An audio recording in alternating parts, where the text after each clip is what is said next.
Ciao belli, let's go! Today on the menu, Izzet Args-tifact, a combination of pirates and artifact for a very spicy tempo deck, which also with the release of Aetherdrift next week is going to bring a good start to two decks. One, the cycling discard deck with the Marauder and the other two creatures with blue, which happens to be both pirates.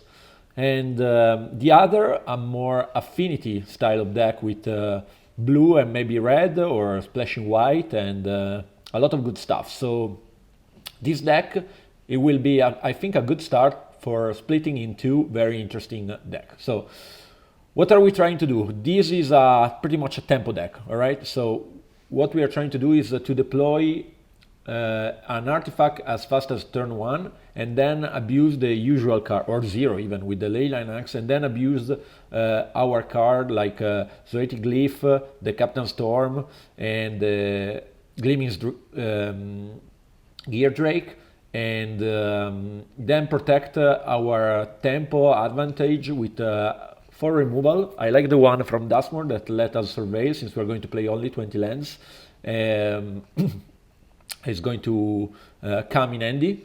And a couple of Malcolm that happens to be flash as well. So there, if you have this in your opening hand, you are quite happy. And then on top of our curve, we have a couple of breaches, which is a pirate lord pretty much, and it's super strong. And also two Kitesail Larcenist, which are our removal. And on the sideboard, we have stuff again, aggro in Torch the Tower and into the Flood Moon, and other tempo deck also, and negate for the more controlly mid-range Golgari domain deal, and the Ghost Vacuum for the Graveyard 8. So this is the deck. It's quite simple, I think, straightforward, and it's not the most powerful. This is a very aggressive. You can play it more like a mid-range style of deck, but I like this version. Let's bring it on the ladder and see how the deck does. All right, let's play some artifacts and pirates, and hopefully tempo the oppose out.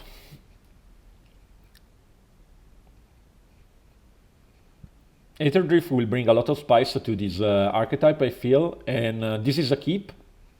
We have our one drop. It could even be the Goblin Tomb Rider. I didn't explain, this is a nice combo. So this with the Leyline Axe on the ground enter as a 2/2 waste, which is a premium for a one drop. And then we have the Captain Storm Cosmos Rider. Then we have already another artifact to play, and we'll go from there. The possibility to add discard spell to this deck is going to be very interesting, because yeah, you really don't want the second Leyline Axe in your deck. And here I think we attack first, see if it blocks, because we prefer to protect our Captain Storm. And if it doesn't, we're going to play it. And if he removes it, he removes it. And the next turn, depending what it does, we can even consider to attach the Lightning Axe to the creature for a big swing. So this is not going to be possible. This is looks like some kind of pixie deck. And here I think we're going to play the Courier, and then at the end of the turn Malcolm. And Malcolm is good because we can also, if we can connect, we can discard. So this is okay. I think we'll let it resolve. We want to really, you can sacrifice this to draw a card, but I think we want to resolve Malcolm. So this is the third removal spell, and this is going to be prove a tough matchup for us. But now we can resolve Malcolm, and I think still be in advantage. So here is interesting because since he has only 2 mana, maybe the correct thing, we can attack for 10, or we can keep ourselves open of removal. And This is going to cost 3 mana as well, so let's see what we draw first. I think we're going to play a bit slower, and that's perfect because now we have the play. And we are open of removal, and this is the tempo side of the deck. Now, since we were able to stick our threats, we are going to protect them with counterspell, and then hopefully go for the win with big swings. So let's see. The Siren is acceptable.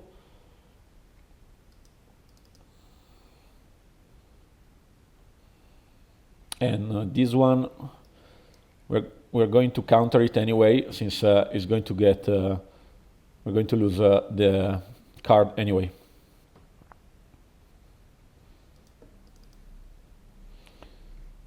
And so here, I think that we'll try to push maximum damage. So we're going to lose a bit of value from the Malcolm, but now we can activate the ability, draw a card. Yeah, not even, because, and then attach this to Malcolm and go for a swing. And I don't think he's going to be able to resolve both of our creatures, so we are in a super good position. So, and this is another very good combo with Malcolm and Leyline Axe. And okay, since we cannot hold don't make the sound, but maybe it's still better than the glyph, because if he's going to remove one of the two creatures, then we attach to the other one the Leyline Axe, and then we protect it again. So yeah, sure, let's discard the glyph, and we can accept one removal. I don't think he can have two. He can have, of course, cut down and go for the throat, but or discard spell and a removal, but yeah. So this is a perfect example of how this deck function, and we don't mind seeing that. And I think now we just bash with everything, and unless he can double spell, like bounce plus cut down, yeah, this game is over.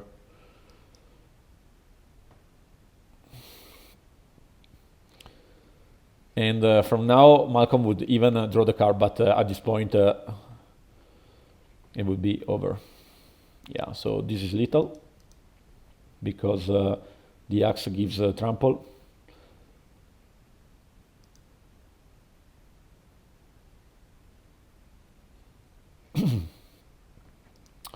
And yeah, this went really smooth against one of the best archetype right now. It's some kind of Dimir Esper Pixie,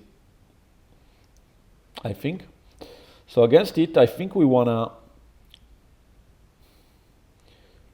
protect ourselves a bit more and maybe remove a couple of Leyline Axe, because we are not on the play, and we can even remove a couple of one drop, and I think I will remove the Goblin because they become less interesting without the axe. Should we keep the axe? Maybe so. Yeah, maybe we'll keep the axe and go with a slight higher curve, and I think this is okay. I mean, there is also Torch to the Tower, but I prefer the tempo side. I would much prefer against its otters the Into the Floodmaw. Should we? Yeah, let's bring up a couple of that too, and one glyph less, since we have less artifact to attach to it. Izzet Pirate. This is definitely not a tier 1 deck. It suffers so much in post sideboard, and there are more consistent aggro deck, but it's a fun deck that can power you up through the ladder quite fast, because the game are quite fast. And yeah, But I'm really curious to see with Aetherdrift what this base can bring. There is the big artifact, the 3-mana artifact that is an engine for discarding card. Gives you like a lot of value when you discard a card. There is the Marauder, which I think is a modern playable card, and yeah, with Malcolm and maybe the Inti or something like that is going to be a very interesting deck to build. And there is also, of course, so this, if it was on the play, it was going almost to be perfect. It's still really good. We have only one threat that it can be resolved at turn 1. Then we are a bit in a pickle. But what can you do? And let's see if the Oppo is on par with us, because if he has removal, he really needs to play it now in his turn. Otherwise, we are going to protect our threat. Let's see. Let's see. I think, yeah, I don't know if he has a removal. If he doesn't, if he does, it was a mistake. Let's see. Maybe he does not have removal, or maybe he's waiting if we are going to deploy another. So this is a counterable spell, because it would somehow interact with our board. And now we are again without protection, but and as long as we are going to play against his open mana, it's not that we can spend mana to equip our goblin. Otherwise, we are really going to risk to get blowout. But also here there is going to be a counter. So we are saying to him that we have a counter, and maybe I shouldn't have attacked. It was a really tough position. Now it's not bad, because we can play our Malcolm, and you see the power of Malcolm plus the axe. So this we let him resolve. We want to protect Malcolm from the counter. Let's see if he deploys some other threats, or if he's going to keep 4 mana open. If he has 2 interaction to our spell, let's say counter plus removal, we are in big trouble.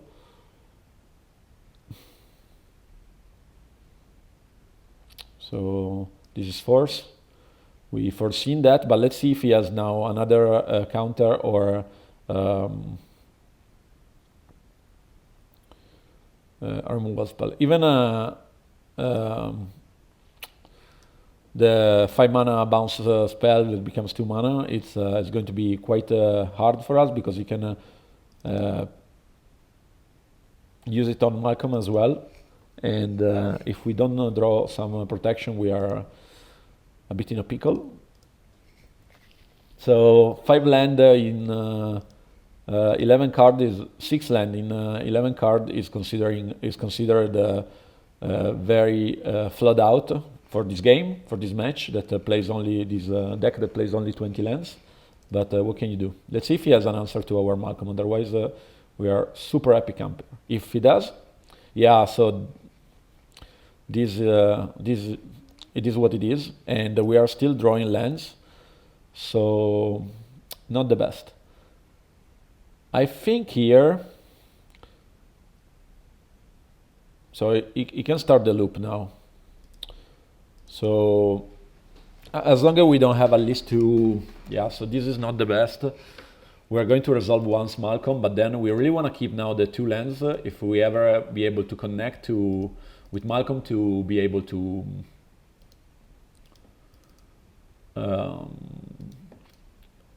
discard them to get some value, hopefully. Let's see if we can win through the flood. But if he has again interaction,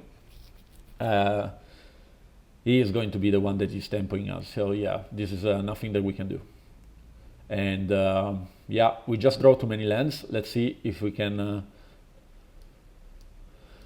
improve here, since we don't have other play. We bring breaches to 4 that can dodge some removal. Most of all is a removal. I mean, there is still the edict and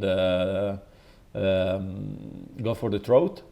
But otherwise, the only way to answer him is 6 mana for +2, which could be also devastating. Otherwise, we'll start generating value with these breaches. Let's see. Yeah. So this is fine. And yeah.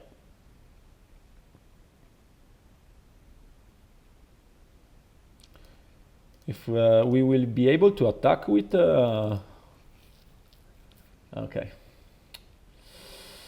Maybe I should foreseen that. There was a mistake from my part, but he really had to draw his nuts hand, and now we are again in big trouble, and this game is pretty much over. I mean, we're going to play it till the end, but now he can start loop his spell, and this is not good anymore.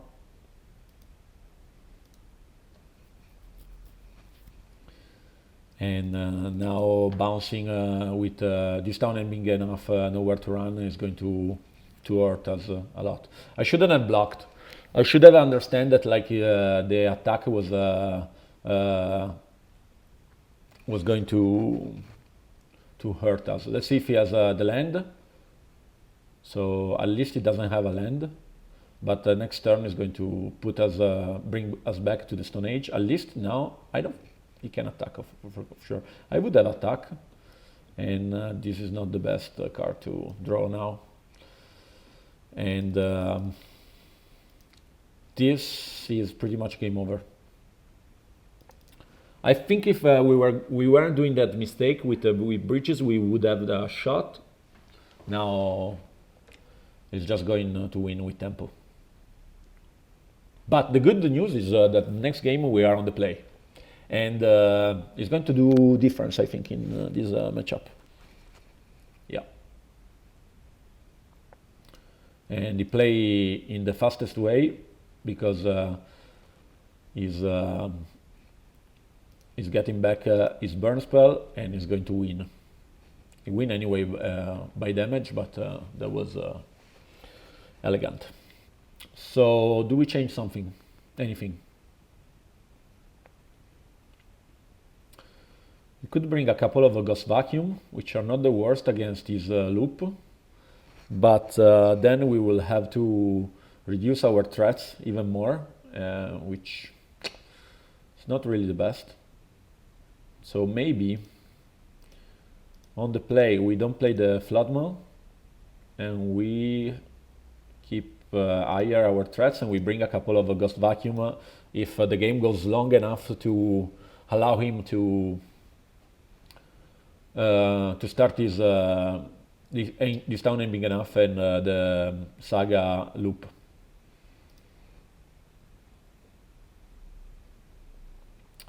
And this is mulligan, I think, because this is the worst threat we have, and we don't have a follow-up. We can protect, but it's going to beat us with creatures. This one is better, and one negate goes on the ground. On the bottom. So yeah, it's not our best end, but it's one of the best we could have. And next turn we deploy 2 threats, and then we go with breaches, and we can already get some value with the Siren if he doesn't have interaction, which is a big ask for sure. So let's see. So we play the Courier, we play the Spyglass Siren, and we see.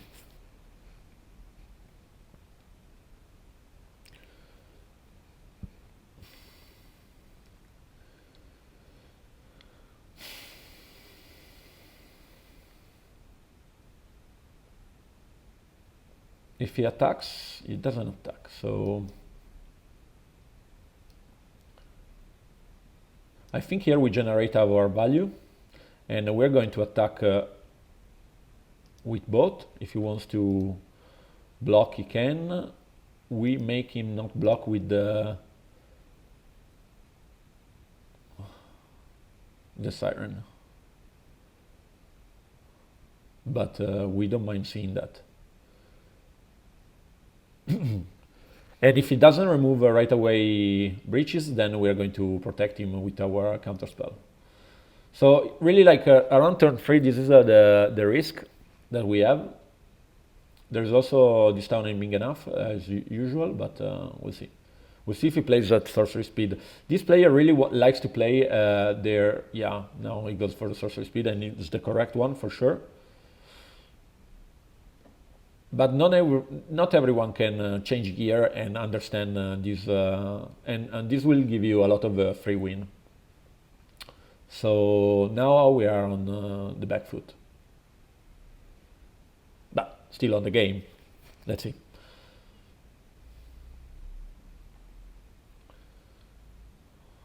Let's see.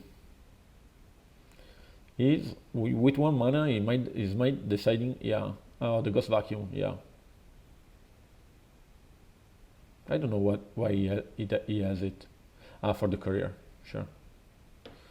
And this was pretty much the best draw we could have.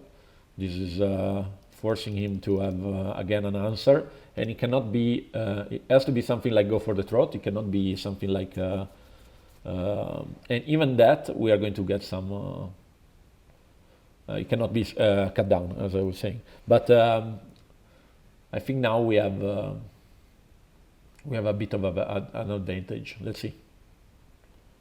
As I was saying, we had an advantage. Now with Kaito, everything is tougher because now he's going to block our creature, and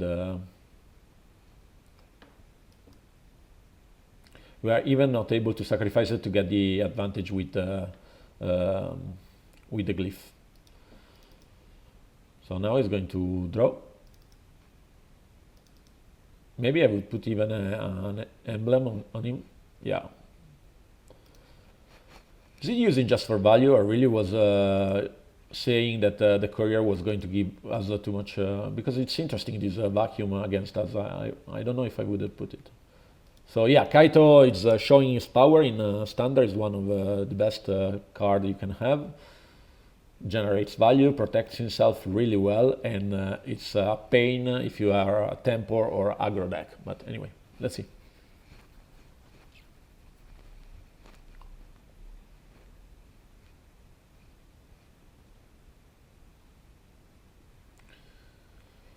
All right. And now with go for the throat and cut down available from the bean is going to be really tough for us. And this is almost over now.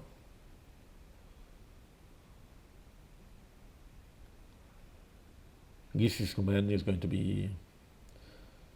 It might give us a round if he's going to play it against instead of other spell, but as you guys can see.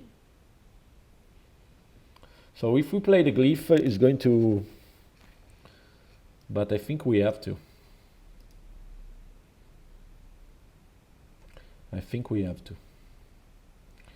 And Kaito is going to... He cannot block both of them, so...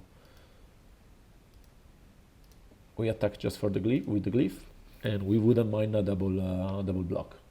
One block, it's probably better. And let's see what Kaito will bring. Also at 6 he can sack this and get its value.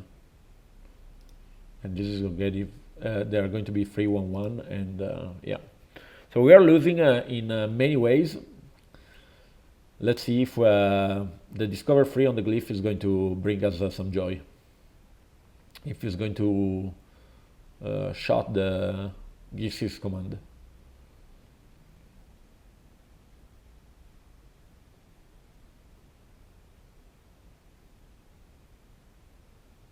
Because he could remove one with Gis's command, and then yeah.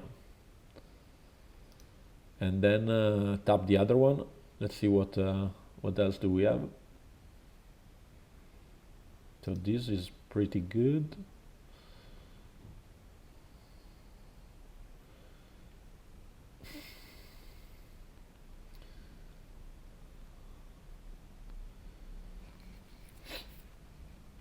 Is it the creature or is it it does submit 0? Has to be, or the ghost vacuum. I think it's the creature. We're going to worry about the ghost vacuum when it's going to come up. You cannot, so we resolve Kaito now, and then we have negate for whatever is going to play. So we don't block.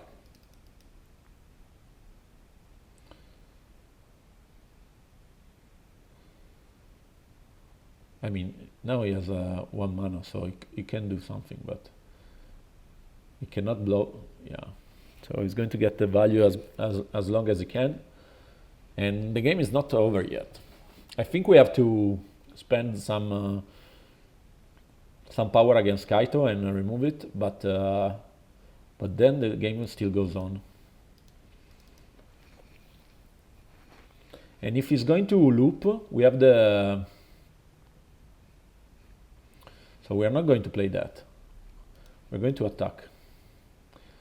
And let's see if it's enough. So we do like this. Okay. And now we really hope he's going to loop some removal spell for our creature. If he's, yeah.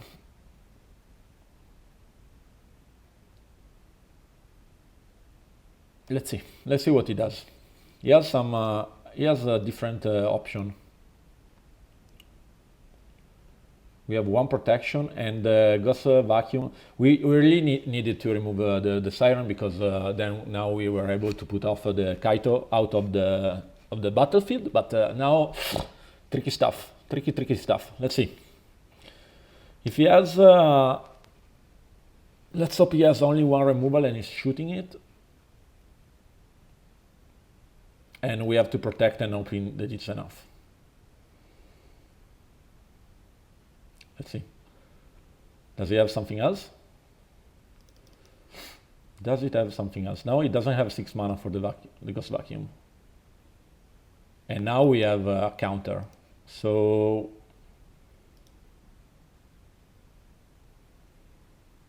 it's not over. He can activate the Reef, and he's going to do that. But then we have a counter. Let's see if it's going to be enough. He's forced to block. We get our value with the Glyph. Is not over, but it looked much worse. And now we have 2 flying threat, and is really almost out of time. He's going to have 5 flyers though.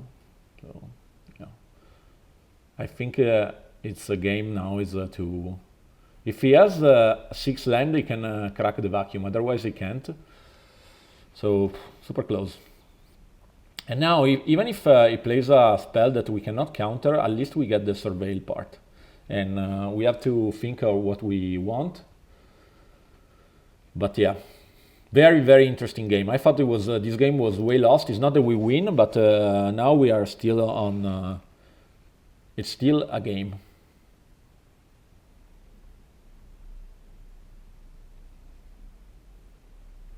So we opt to attack. So the pit. I think we'll let the pit resolve because it's not going to save him. It's going to give him another option to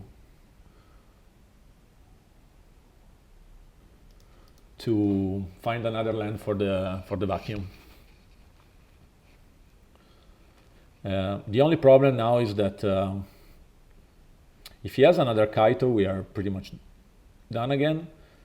And I don't know what he can. Yeah, so this is amazing. I think this is what we want. This is over. There's nothing he can have. Yeah, this is not going to work, my friend. Yeah. And we win.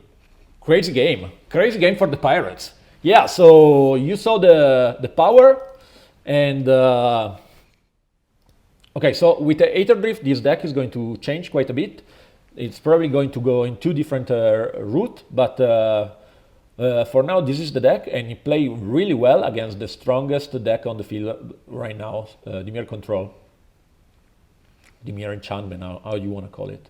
So, thank you guys for watching, and see you with the next one. Bye-bye.